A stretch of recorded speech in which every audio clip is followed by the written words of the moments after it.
네, 여러분 안녕하세요. 여러분 비트코인 1억 넘을까? 뭐 이런 질문을 많이 하셨었고, 제가 아마 2, 3주 전에 이런 영상을 올렸었죠. 비트코인 2년 만에 최고가 ETF 반감기 1억 넘을까? 이런 썸네일의 영상으로 즉시 분석 영상이 올라갔었고, 그리고 뭐 최근 한 달 전부터 KBS나 YTN이나 연합뉴스TV나 JTBC나 여러 그 공중파 방송에서도 비트코인이 왜 이렇게 오르는지를 질문을 받아서 저의 관전 포인트로, 저의 관점에서 설명을 드려왔습니다. 그죠?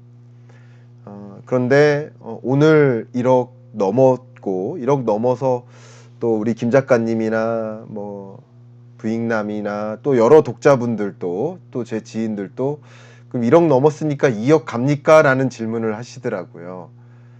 그런 질문에 대해서 또 책임감 있게 제 소신을 다해서 저는 어떻게 이 가상자산 시장을 바라보고 있는지를 지금부터 좀 말씀드려 보도록 하겠습니다. 네, 말씀드려 보도록 하겠습니다. 저의 관전 포인트 가겠습니다. 네, 말씀드렸던 것처럼 오늘 1억 원을 초과했습니다. 1억 146만 4천 원을 기록했습니다. 자, 뭐 23년 한 5월 정도에 보면 보시는 것처럼 뭐 3,200만 원이었던 것이 뭐 1억을 넘었으니까 뭐 23년 초부터 코인을 들고 계셨던 분들은 뭐 굉장히 많이 돈을 많이 버신 거겠죠. 자, 그런데 이게 왜 올랐나? 자, 정리를 해드리겠습니다. 크게 네 가지 관점으로 요약하겠습니다. 좀 저를 다시 키울게요. 네 가지 관점으로 정리를 하겠습니다. 네 가지 관점. 첫 번째 관점, 좀 중요한 이야기부터 하나하나 순서대로 갈 수 있도록 하겠습니다. 첫 번째 관점 가겠습니다. 자료를 열을게요. 미국 비트코인 현물 ETF의 그러니까 미국 비트코인 현물 ETF가 승인되면서 상장 승인되면서 ETF에 엄청난 자금이 유입되고 있습니다.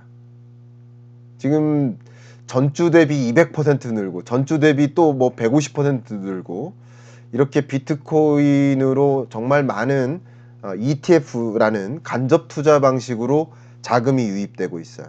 그러니까 비트코인 거래소를 통해서 비트코인을 직접 거래하는 사람도 있지만 미국에 상장된 ETF를 통해서 간접적으로 돈을 투입하는 그 두 가지가 같이 맞물린 것이다. 이렇게 볼 수 있겠죠. 그러니까 굳이 따지면 직접 거래라는 이 온돌도 보일러도 이렇게 틀었지만 또 히터도 같이 틀은 느낌인 거예요. 근데 여기서 제가 조금 말씀드린다면 그러니까 논리적으로 비교를 해보자는 거예요. 논리적으로. 여러분 금 관심 있잖아요. 그 금도 ETF가 있어요. 금만 ETF가 있느냐? 제가 2022년 초에 뭐 사시라고 말씀드렸어. 사시라고 직접적으로 말씀드리진 않지만 원자재 가격이 오른다. 원자재에 투자하세요라는 말씀 많이 드렸죠. 원자재 어떻게 사요? 예를 들면 콩, 밀, 옥수수. 콩은 대두라고 합니다. 콩, 밀, 옥수수. 국제 원자재 시장에서 이거 어떻게 삽니까? 어떻게 투자합니까? ETF로 사는 거죠. 그럼 금을 어떻게 사요? 금을 직접 투자해도 되지만 금 ETF로 투자할 수 있어요. 근데 금 현물 ETF 기준으로 그러니까 비트코인을 어떻게 보면 뭐 가상의 디지털 골드라는 표현 쓰고 하고 있기 때문에 금 현물 ETF랑 비교해서 본다면 반드시 같다는 얘기는 아니에요. 근데 논리적으로 추산을 해보자는 거예요. 금에 투자하는 현물을 투자하는 게 있고 그리고 ETF로 금에 투자하는 비중이 있단 말이에요. 그러면 전체 현물 투자 목적의 금에서 ETF 방식으로 투자된 금액의 비중이 7.4%예요. 2023년 기준으로. 그러면 비트코인 ETF를 상장했고, 그러면 ETF를 직접 거래소를 통해서 거래하는 사람도 있지만 미국 ETF에 상장되고 ETF를 통해서 거래되는 비중을 헤아려 보면 전체 현물 투자 중에서 3.8%에 이릅니다.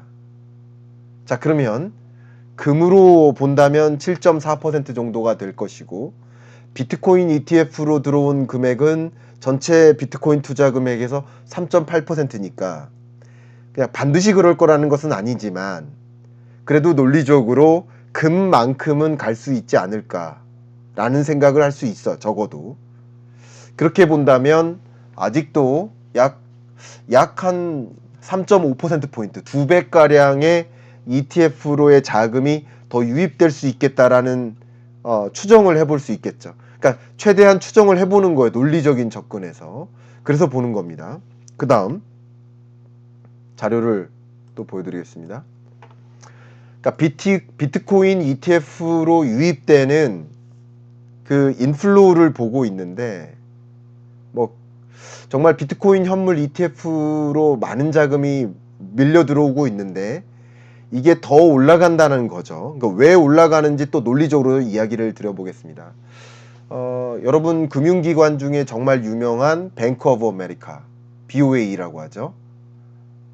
이미 한 달 전쯤부터 그 고객들의 그 비트코인 현물 상장지수 펀드 ETF 투자를 지원할 것을 계획하고 있고요. 뱅크 오브 아메리카도.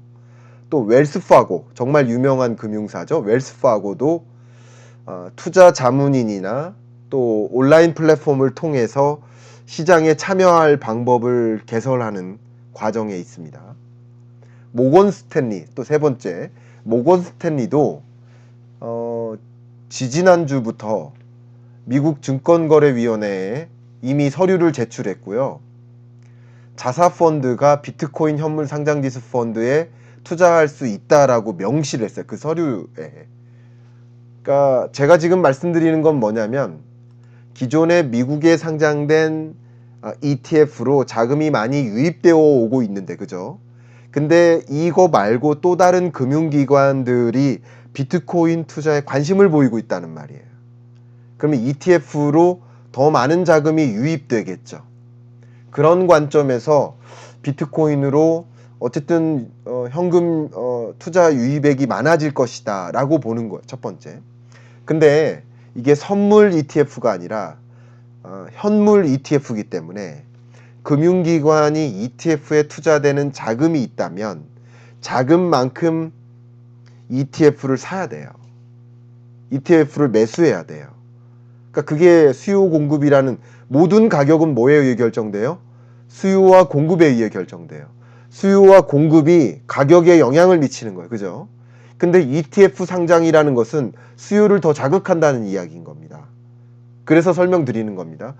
논리적인 관점에서 ETF 상장지수 펀드를 통해서 더 많은 자금이 유입된다라고 판단하고 있는 것이고, 첫 번째예요. 제 네 가지 근거 중에 하나 말씀드리는 겁니다. 그리고 또 한 가지, 지난번에도 말씀드렸습니다만 ETF 상장의 의미가 뭘까?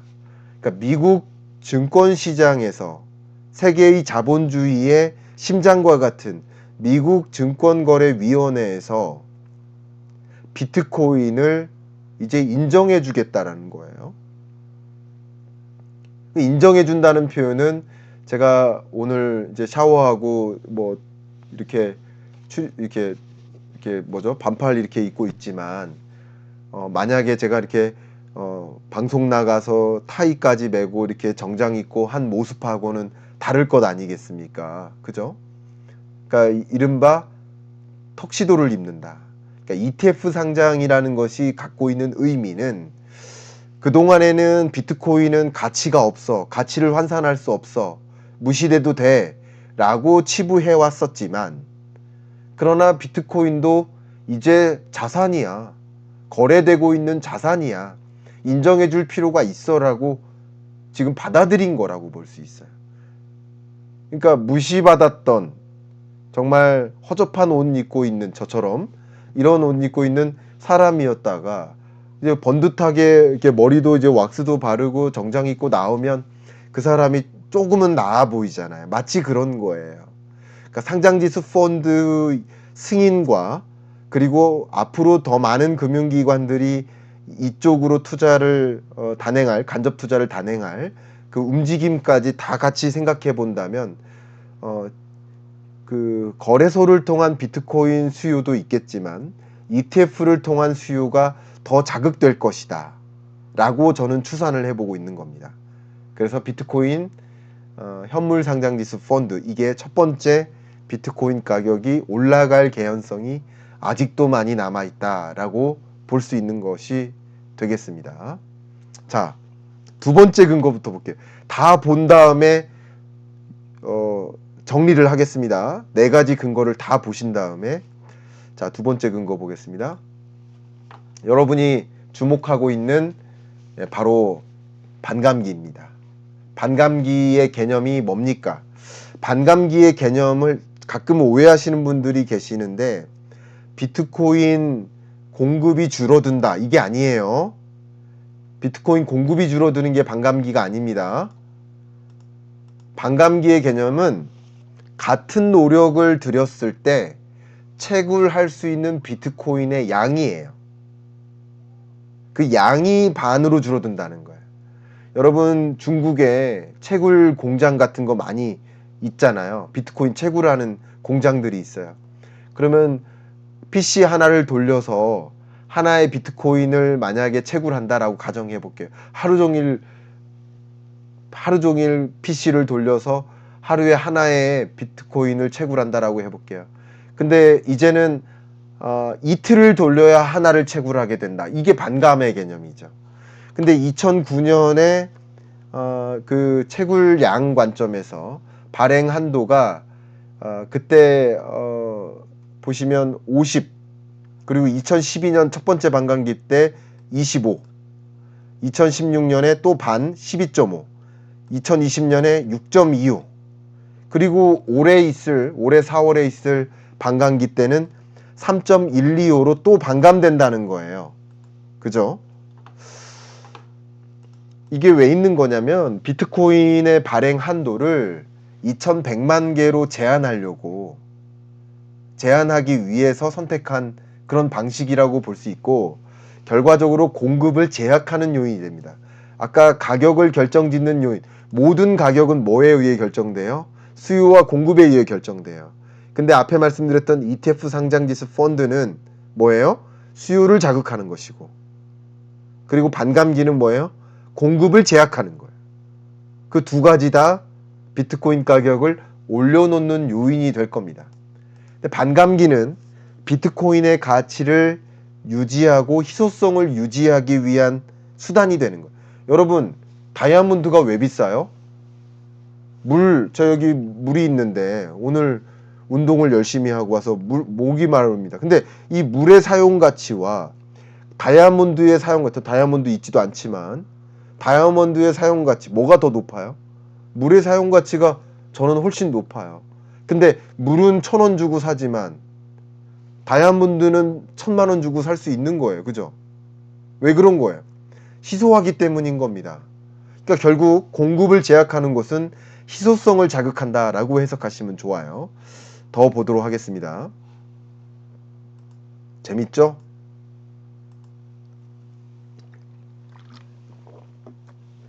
실제 어땠느냐?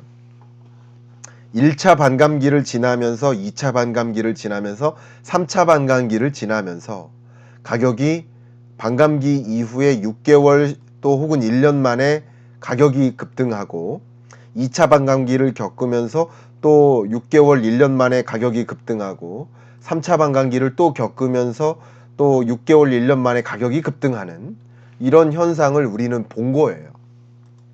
본 겁니다. 근데 또 추가적으로 말씀드릴게요. 1차 반감기 2012년 반감기 때는 6개월 후에 991% 상승했습니다. 1년 후에는 8,583% 상승했습니다.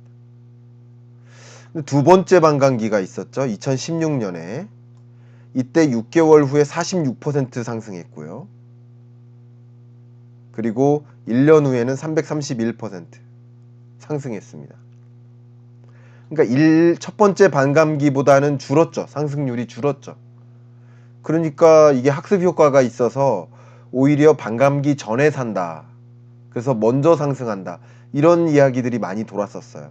그러나 세 번째 반감기 2020년 5월에 반감기가 있었고 6개월 후 1년 후를 보면 112%, 544% 그거보다 더 늘었어요.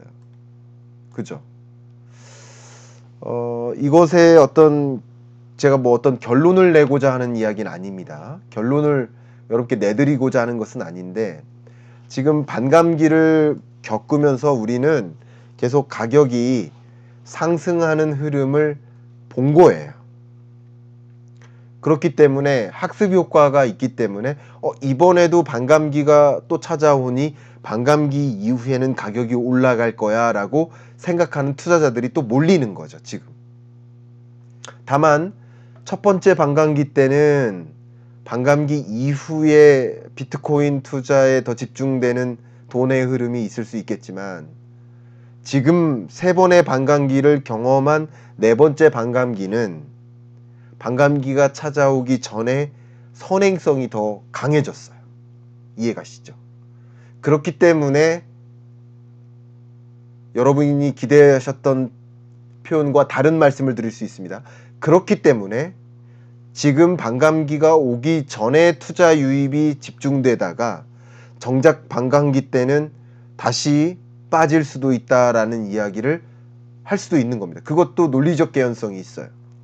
그러나 뭐 어쨌든 반감기를 맞이했을 때 오히려 선행적 투자가 단행됐기 때문에 그래서 반감기가 오면 가격이 또 빠질 수도 있다라고 생각하는 경우도 있겠지만 그렇지만 그렇게 생각하는 사람의 수보다 그렇게 생각하는 심리적 경향성보다 반감기 이후에 또 가격이 올라갈 거야. 지금도 또 1억도 올라가고 또 올라가는 현상, ETF로 또 많은 자금이 유입되고 그런 현상을 보면서 더 적극적으로 이후에 투자하는 자금이 유입되는 경향, 그런 심리적 경향 두 가지 중에 여러분이 베팅하는 거예요.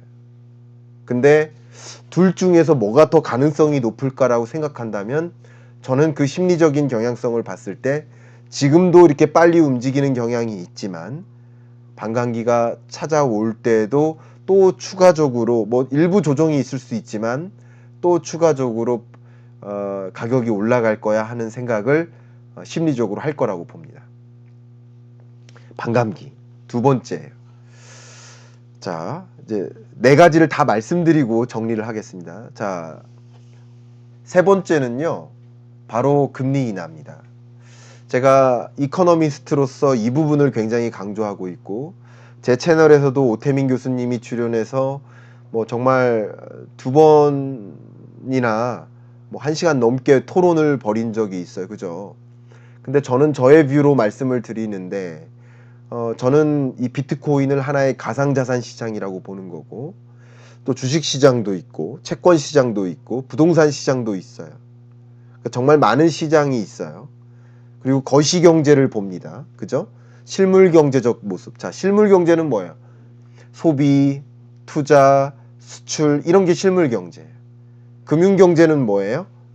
금융경제는 뭐 은행에 자금이 얼마나 유입되고 해외 직접 투자 유입액이 얼마나 많고 뭐 현금액이 얼마나 많고 저축액이 얼마나 많고 투자 금액이 얼마 이게 금융경제예요. 그러니까 이런 경로를 거쳐서 이 톱니바퀴와 연결돼서 이 시장이 같이 움직인다고 보고 있는데 근데 제가 보고 있는 주된 견해는 바로 금리가 마치 중력처럼 작용하기 때문에 금리가 급격히 인상되는 구간에는 상대적으로 돈의 이동을 은행으로 이렇게 몰아놔요.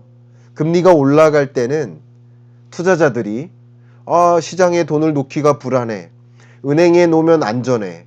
안전한데 그냥 은행에 저축만 해도 5%의 이자를 줘. 은행으로 돈이 옮겨가는 거예요. 금리를 인상하는 구간에 긴축의 시대에 22년, 24년, 22년, 23년, 24년 초까지 긴축의 시대인 거예요. 긴축의 시대 동안에는 은행으로 자금이 많이 맴돌아요.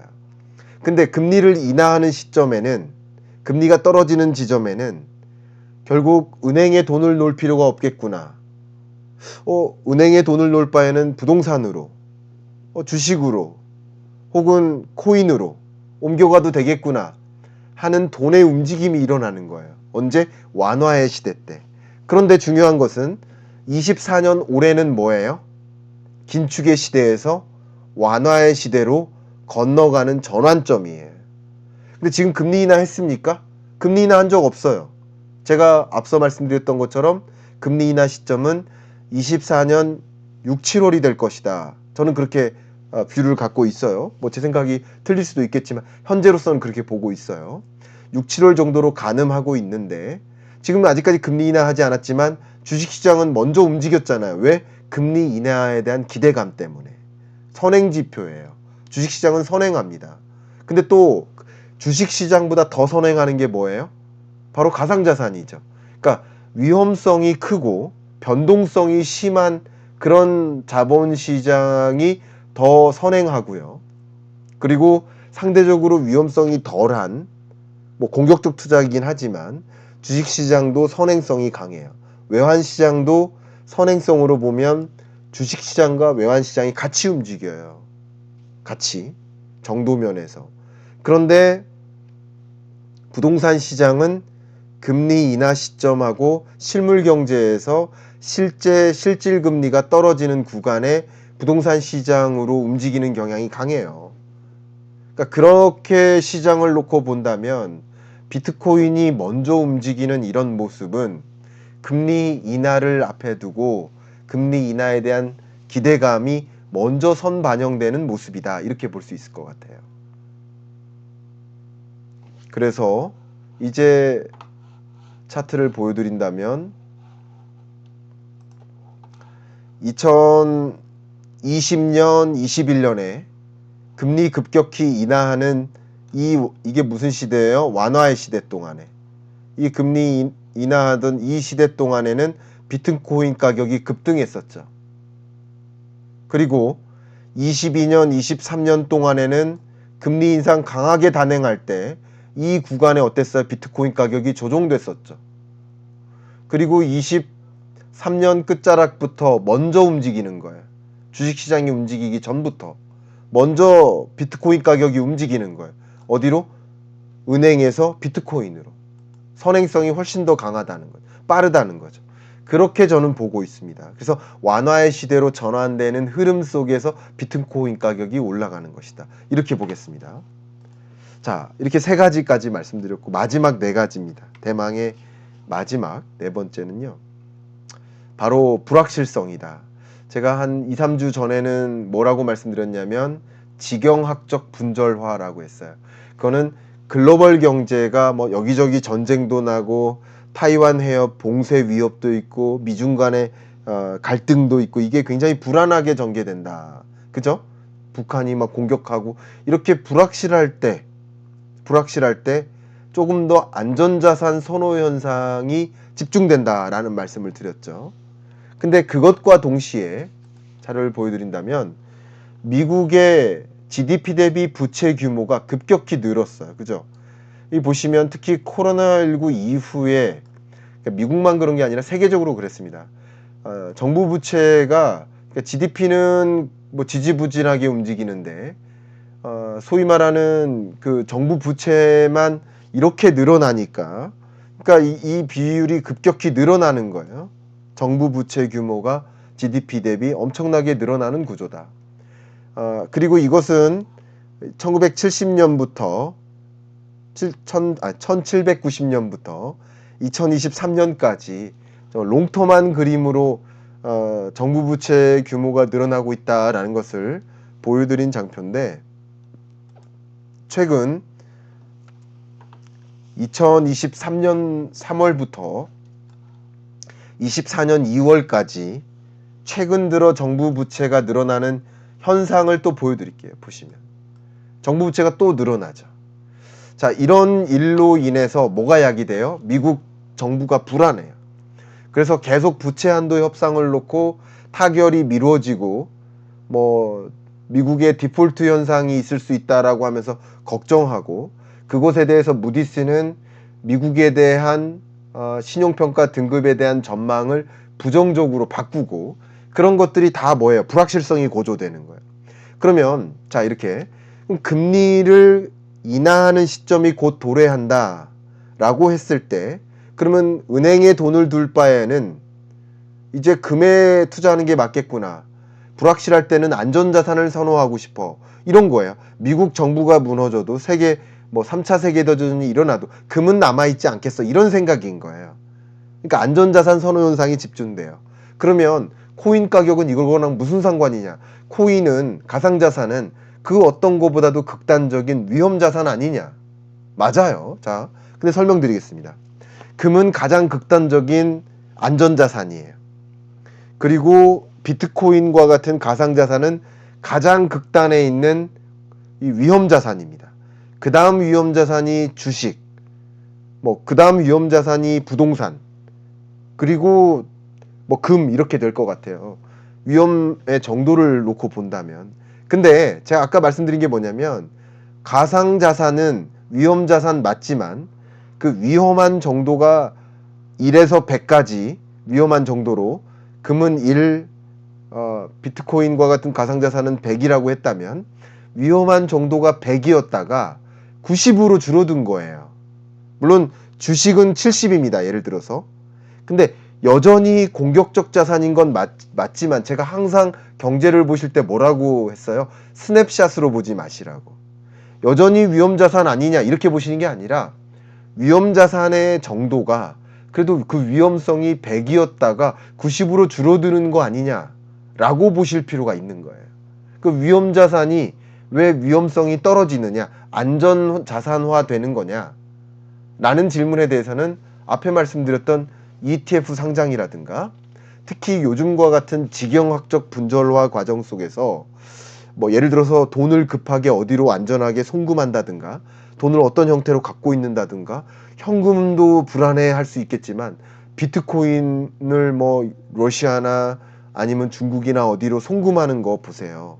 2초 만에 해결됩니다. 얼마나 안전합니까? 그리고 ETF 상장된다든가, 이런 것들이 보면서 우리들의 마음속에 그래도 비트코인은 투자 대상이네, 자산이네, 화폐적 기능도 충분히 하네 라는 생각들을 갖게 되는 게, 여전히 위험자산 맞습니다만 위험자산의 안전화, 위험자산이 안전자산화 됐다는 게 아니라 위험자산의 안전화가 이루어졌다. 그러면서 그 이루어지는 100에서 90 정도로 위험자산의 안전화가 전개되는 과정에서 비트코인으로의 자금의 쏠림이 일어나는 것이다. 이렇게 여러분 이해하실 수 있겠습니다. 도움 되셨습니까? 자, 이제 녹화를 위해서 마저 이 말씀 드리고 녹화 이후에 질의응답을 또 받도록 하겠습니다. 녹화를 위해서 이 말씀 꼭 드려야 됩니다. 리포트 앤 세미나 과정을 만들었습니다. 2024년 경제를 들여다보고, 특히 제가 경제를 보통 들여다볼 때는 정부 정책이 어떠해야 된다, 기업 경영 전략이 어떠해야 된다, 이런 말씀을 많이 드리는 편이에요. 어디서건. 그러나 이 과정은 철저하게 재테크 관점에서, 경제가 이렇게 흘러갈 때 돈은 이렇게 이동하고 여러분도 그 방향대로 이동하셨으면 좋겠다라는 말씀을 항상 드리고 있거든요. 그래서 이 이야기를 이 과정을 좀 참조하실 분, 관심 있으신 분은 참조하시길 좀 바라겠습니다. 참, 녹화를 마치려고 봤더니 생각해 보니까 정리를 안 했네요. 정리를 좀 해드리도록 하겠습니다. 제가 이 4가지 관전 포인트를 가지고 비트코인 시장을 봤을 때, 비트코인 시장으로의 돈의 추가적인 유입은 충분히 가능하다, 앞으로도. 그러면 비트코인 가격은 논리적인 사고로만 보면 올라갈 개연성은 높다. 다만 비트코인 가격이 급등락하고 여전히 위험자산인 건 맞기 때문에 투자는 여러분의 몫이고 여러분이 판단하는 것이다. 그런 관점에서 논리적인 판단을 드린 거고요. 근데 이 비트코인이라는 또 이 가상자산 시장의 특성이 그 어떤 논리적인 해석으로도 이 시장을 이해하기 어려운 예측 불가능한 면이 분명 존재한다. 그 논리적인 사고를 완전히 깨트리고도 이 비트코인 가격이, 가상자산 가격이 완전히 제로로 떨어질 수도 있는 것이다. 라는 말씀도 좀 드려보도록 하겠습니다. 예를 들면 이렇게 떨어지는 과정을 생각해 본다면, 물론 오늘 한국 시장에서는 1억을 초과했지만 미국에서도 어떤 특정 가격이 형성되면 여러분 어떤 마음이 들어요? 아, 이 정도면 나 많이 벌었어. 나 이제 나올래 하면서 수익 실현하는 경향이 있죠.